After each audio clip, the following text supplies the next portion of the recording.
good? We're here with another interview with my boy Marshall Lane. All right, where you from, Marshall?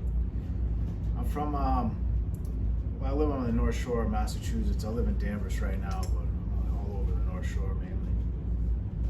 Okay, so you grew up in the North Shore? Yeah, North Shore kid. All right. So tell us a little bit about your upbringing. So, I grew up in a kind of a poor family. My mother in the beginning was a stay-at-home mom after I was born. My mother and father went to college together. That's how they met. My father started his own business with doing metal purification. He was a chemist, and we moved into they bought this real kind of beat up, dilapidated old house in a place in Hamilton, Mass, called Asbury Grove. Kind of like a little Christian community type area, and we started living there. Things were good. My father put a little addition on the house for a room, and a couple of years later, almost 2 years after I was born, my mother got pregnant again, and my sister was born into the family. She was like the first kind of peer connection I ever had, so we became friends. I was excited about that, to have a sibling to hang out and play with and such, and life was pretty good. I think it was probably around the age of 5 or so, things became a little bit unsettled in the household. Parents began fighting. My mom would drink a lot. My mom struggled with drinking, and my father, he had been diagnosed bipolar at 18, and he had to be medicated with lithium. And I think at one point he just went off his meds. My parents were fighting. My father had been doing okay in business, but had been doing some seedy business dealings, which upset my mother. And the fights were just atrocious. And then when I was about 7, my parents divorced. And that was kind of a pivotal moment in my life, with that whole kind of family unit getting ruptured. And me and my sister kind of, experiencing the trauma leading up to it, and then the aftermath was difficult. I'd say especially for me, because my mom began drinking more. I think she felt unhappy, she had these 2 children to raise. My father wasn't in the house. We'd see him on the weekends, every other weekend on Wednesdays and stuff. She began to go out to bars and meet other men, so other men were coming in the house. So I began to act out in school. I wasn't happy. My mom could be pretty mean to me. I was diagnosed ADHD. I wasn't probably the best listener. I was probably angry, which just caused a lot of conflict. So I think that caused a lot of unhappiness early in my life, depression, and then I just think this underlying kind of anxiety or unsatisfactory feeling with my place in the world. And the school was pretty condemning of my issues. You know what I mean? They put you in the special, they pretty much tell you you're not as good as the other kids. You're not, you know what I mean? You're not that smart. You go to see the doctor. They tell you got ADHD. They give you meds. I was an outcast. I didn't really fit in. I act out. I think that's kind of where I started to take on this rebellious mentality, and I just connected with a lot of the other kids that were struggling in school, the kids in my special classes and such. We misbehave. Started abusing my prescription meds, which was Adderall. We were smoking. We always wanted to be older than we didn't like being kids. You know what I mean? That sucked. We wanted freedom. We didn't want to have to deal with our families. We wanted to hate authority. Just wanted to be free from it all. So we acted like adults. Well, the adults in our lives, how they acted. We drank, we fought, we smoked cigarettes, stayed out all night. And that was kind of my childhood, in and out of the home. My mom would kick me out. I lived with my father and stepmother.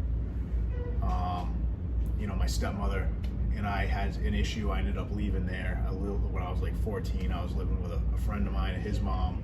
Now she was good. She was she really was like a friend to me, and it was kind of like how I would have viewed like a motherly figure. So I connected with her. She instilled like a lot of positive emotions in me, about like having that a connection to like a mother figure. So I lived with her and her son, who was my friend, for about a year. We went to the same school, went to a vocational school, so we take the bus with him. But I was always into shit. I was always selling drugs, getting in fights, committing various other types of crimes. I really had no respect for authority, rules, laws. I felt like I had been I felt like society had just kind of screwed me over. I guess it was like the underlying theme of my childhood and how I felt and what I thought. You mentioned earlier, your mom was bringing, different men in the house. How did that affect you? Like, do you think that affected you in a certain way? Yeah, like I really didn't connect to, like, I had no like male role model. I love my father, I just never really respected him, and then the guys she brought in the house, like, they were drunks, didn't respect them. Yeah, I had no role models. I just didn't have role models, man. So like the people I connected with were my peers, like we always try to outdo each other in like craziness or badness. And it was a struggle for me, because I was like a fat kid, like I'm overweight, I gotta work a little bit, I can't get the girls, so I had to fit in like drug use, and like drug dealing was like a big way of like how I kind of like would make myself feel important, like that's how I connected with people, because I just really had no self-esteem. I didn't think I was as good as anybody else. That's it. I started using drugs, I'd say like around 11 or 12. Obviously like the Adderall, I abused that, smoking cigarettes, drinking, got introduced to marijuana. Marijuana was a great drug for me. Like the drinking I liked, it was an escape, but marijuana, like, not only was it an escape, but it made me feel good. Like I want to get the fuck out of myself. So like that's when it started. And then like, obviously drugs aren't cheap, especially when you're a kid. I always worked, but I would hustle marijuana to start, or any other type of like, other drugs I get my hands on, just so I could supply my drug habit, and, share drugs with other people, so that, it was always like some type of, provide people with things to develop friendships, because I never thought like I could, I had to have something to offer people, because they would never, when I was young, I didn't think they wanted to be my friend, you know what I mean? Otherwise, just for who I was. So you said about you were using weed. What else? Weed, like in my teens, I got big into like the hallucinogenics, like LSD. We got into like mushrooms, ecstasy. We would just sell all that. We did like the rave parties, like there was the club kids scene, like that. We got big into that. So yeah, selling those drugs and using those drugs, that was a daily thing for me. So talk to us about your case and how that all came about.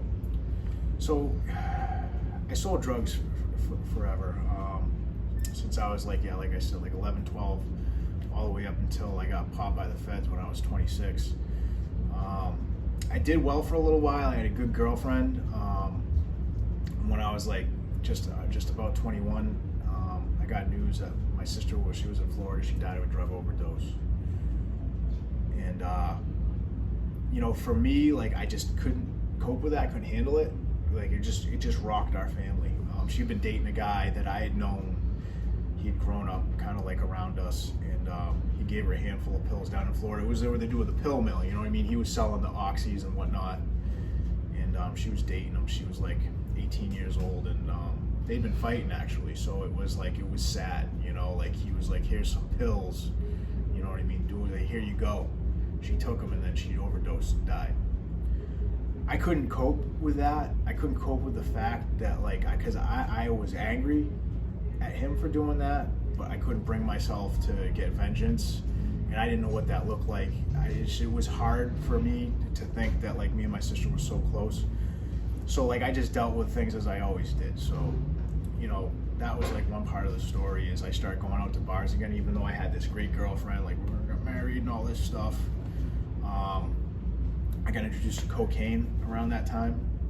Now, like, I didn't really like cocaine as a drug personally, but everybody else did. They were in the bathrooms, you know what I mean? Girls were going in the guys' room, the guys were going in the girls'. So that was exciting for me.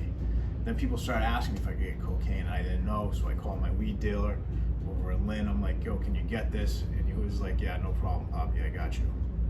And you know how that goes. So like that, weed, you sell a bag, you gotta wait, you might sell a bag 4 days later. Cocaine, I sell a bag, I'm selling a bag 40 minutes later. You know what I mean? So like that was a no-brainer for me. And on top of working on fishing boats, I saw that as an opportunity to make a lot of extra money. That was in the early 2000s. That's when they were started pushing, the pharmaceutical companies were pushing all the opiates out there into the street, right? Like there's just tons of this stuff. So my buddy was getting these big jugs of Vicodin, and he would trade me coke for Vicodin. And I started taking those, and I liked that drug because it made me feel powerful, it made me feel important. It just gave me like this kind of like this feeling that I'd never really had of like this, I don't know, self-empowering, like good feeling. So I started taking those. It was like twice a week, and then it was like, 4 times, and it was like every day. Then I got hooked on the OC, so like now I'm hustling and I'm pumping drugs so that I can supply my drug habit, you know what I mean, and feed my ego of like I'm somebody that like, like I have like importance and power because I have control of like, these illegal narcotics that I'm selling people. It was just a sick cycle of addiction. And I promised I'm like, no, I'm not messing with the heroin, I'm not doing crystal meth, none of these hard drugs, like I'm sticking with this. So I was 26 years old, selling drugs. A girl that I had grown up with, we've been doing kind of drug stuff together for a long time. I was a full-blown heroin addict, and I was selling crystal meth and heroin. And with her, and she called me to come. We'd been living together in a condo. She called me to come back to the condo.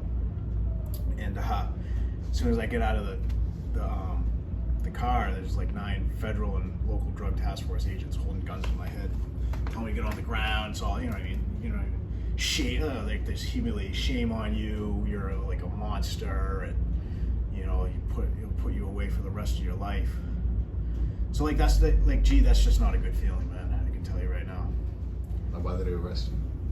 Well, so I ended up getting arrested, and I'll give you the short version of that. And like there are some things that I really didn't like about it, but regardless, like I'm stone cold guilty. It is what it is. And there's been like a lot of talk lately about police corruption. And so like one thing that I found interesting is they arrested me outside, had me on the ground, handcuffed me. And then one of the officers was like, bring him in the building. So they bring me in the building. Federal agent comes down, he says, will you cooperate with us? And I didn't know, I don't know what the fuck's going on. So I said, you know what, I said, let me think about it. And then, whatever happens. We both got indicted, right? And I'll tell you what happened, like as far as we got sentences, but this is one thing that I learned from that experience is when my discovery came out, and I was reading my discovery about the arrest,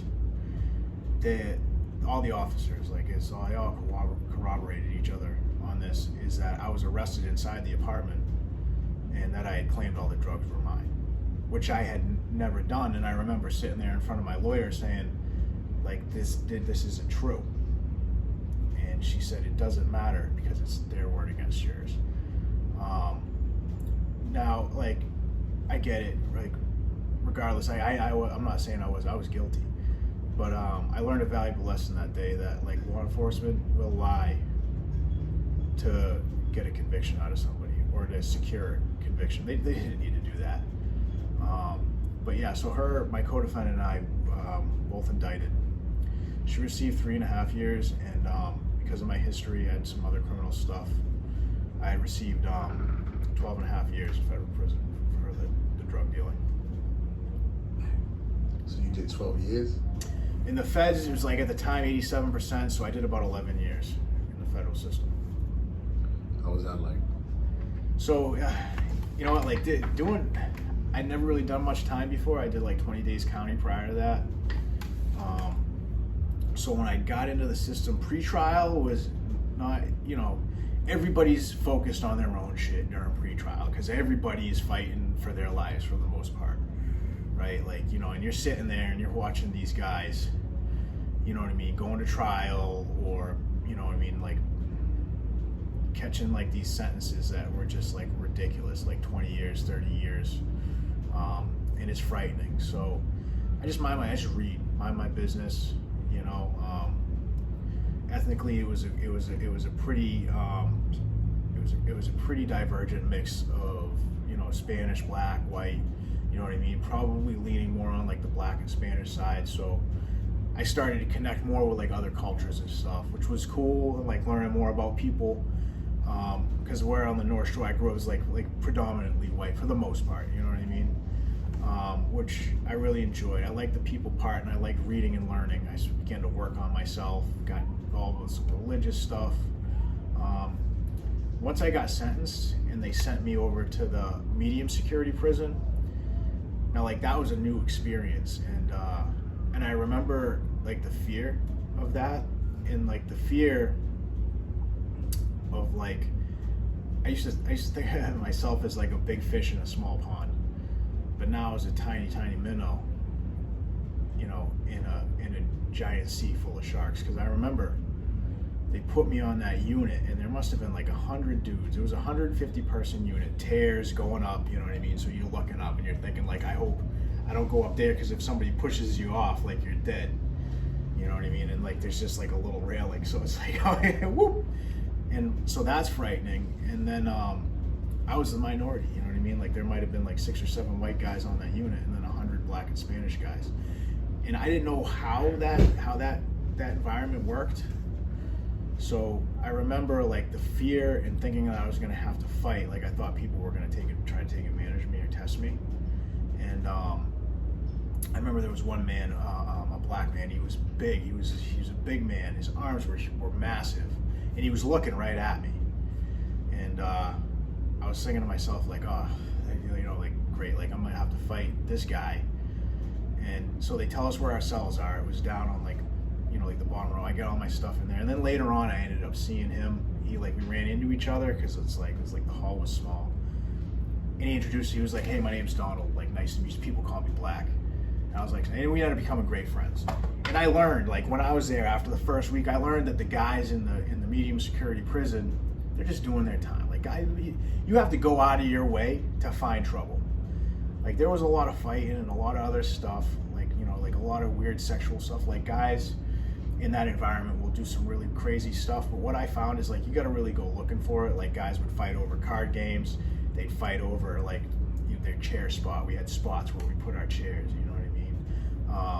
You know, they'd fight over gambling, things of that nature, you know what I mean? Like, and I just did well there. I mind my own business. I started working out right away, you know, trying to get big as strong as I could. And just like that way, people might leave me alone, make some friends.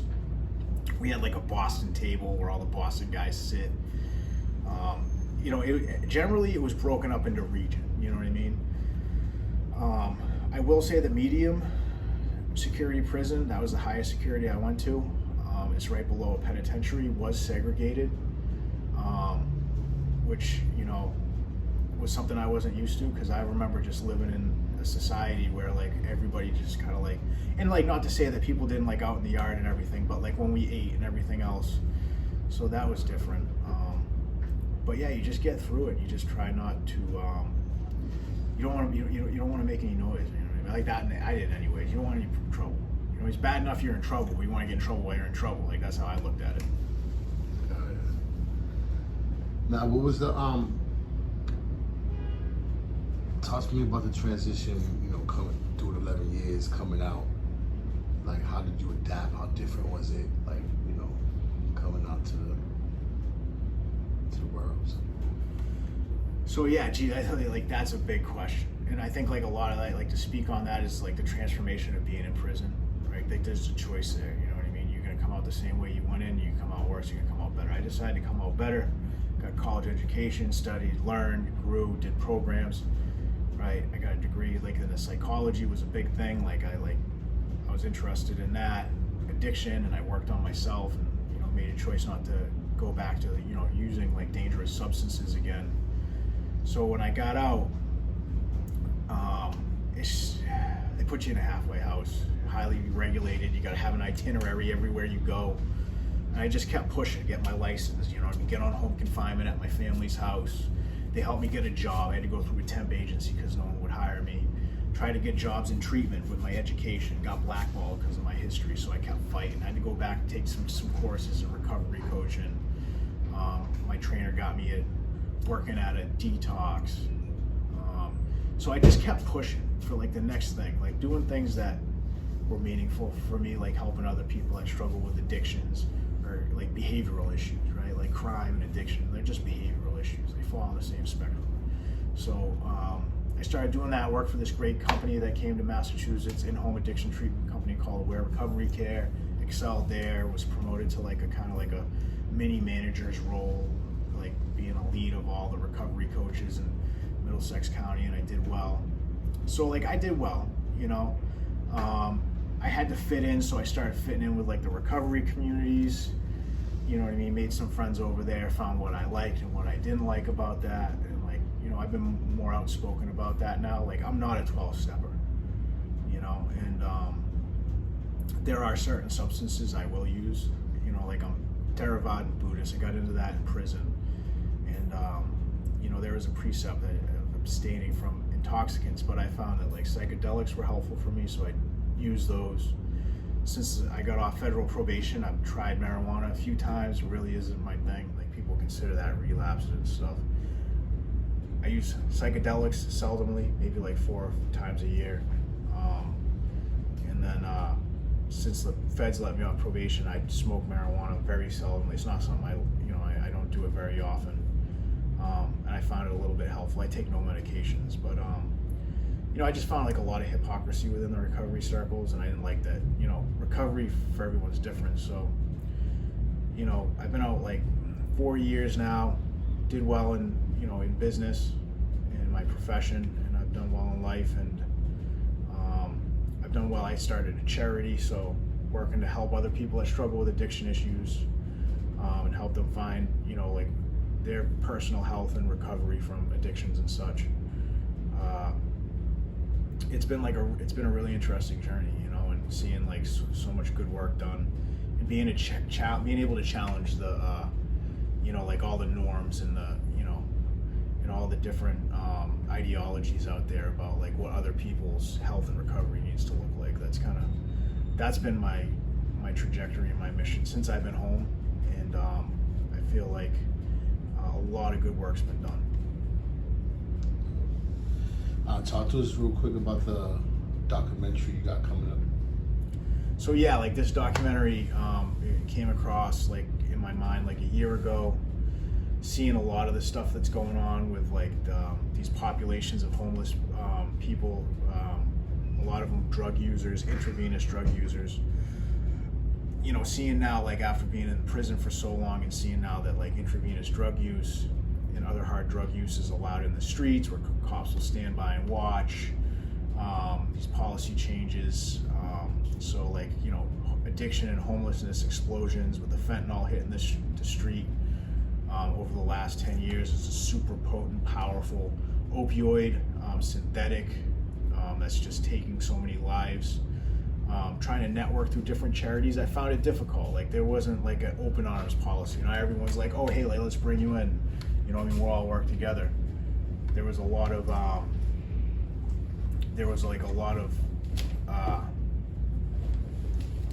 how should I say it? A lot of like these charities are more insular. You know, like everybody's just trying to kind of do their own thing and stuff.